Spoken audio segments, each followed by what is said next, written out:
I'm Benji. I'm working as a medical social worker in a hospital, and I'm here today to talk about death.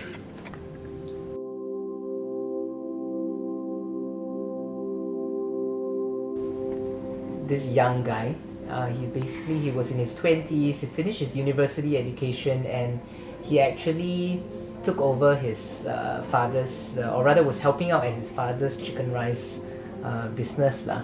So you see, they just had a stall in a market that sold chicken rice. So the father actually had a stroke and went on to have several strokes before eventually passing away.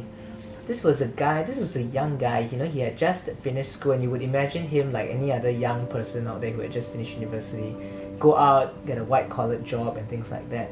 But he chose to actually help out his father's business in the hope of eventually taking over. And when he described his father, I remember he said, "My father is not like any other father that you might know." And he said that, you know, his father, it's like his best friend, his confidant, would give him advice. He would spend a lot of time with the father, you know, especially in the store or at home.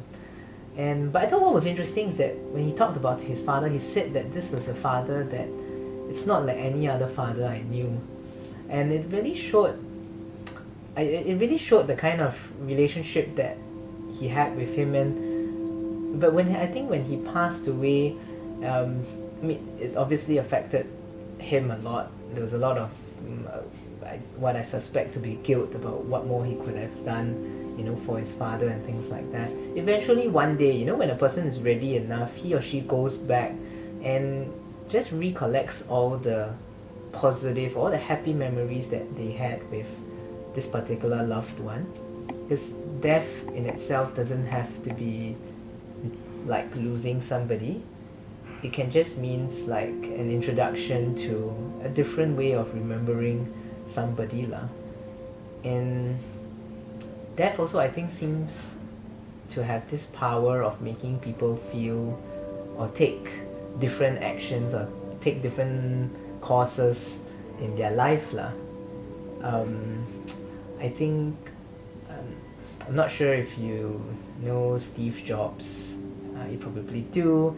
He actually said in one of his commencement speeches about the power of an impending death, or being told that you are going to die. You would or might probably take certain risks that you wouldn't take previously. It would put a lot of things in perspective which in otherwise you might take for granted.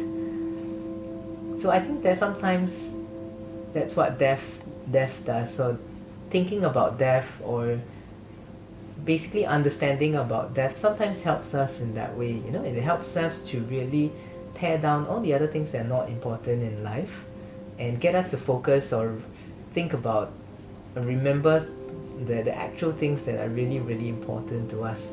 I think if everybody lives thinking that today will be their last day, I think the world might be a very, very different place.